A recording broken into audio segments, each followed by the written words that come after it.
What is a prime factorization? A prime factorization is when you break a number down into a product and you break it down so far that you can't break it down anymore. Let's look at the number 12. If you break the number down into factors, into a multiplication, one possibility is 2 times 6. That's not a prime factorization.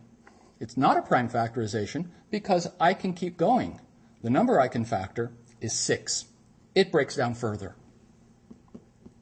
6 is 2 times 3.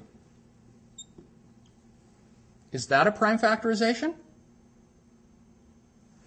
It is a prime factorization because I can't break down 2 or 3 any further.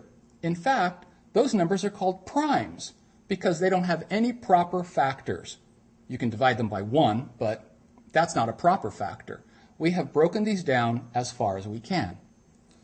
If you try to break down another number, something that's larger, it could get kind of complicated. So we have a technique that we like to use called a factoring tree.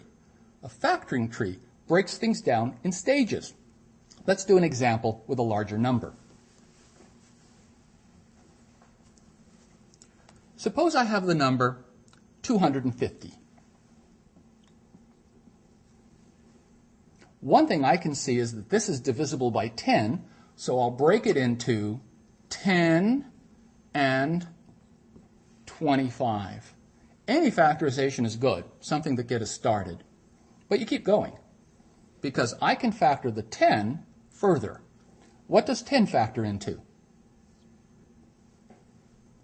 It factors into 2 and 5. I can't do anything more with the 2 and the 5. Those are primes. 25 on the other branch, it factors. It factors into 5 and 5. If you look at our factorization tree, each branching ends up with a prime number. If it didn't, you'd keep going. The factors of 250 are 2, 5, 5, and 5, which we typically write as 2 times 5 cubed using exponent notation. With a factoring tree, you can take almost any number and with a little bit of time and branching, break it down into what we call a prime factorization. And now you know what that is.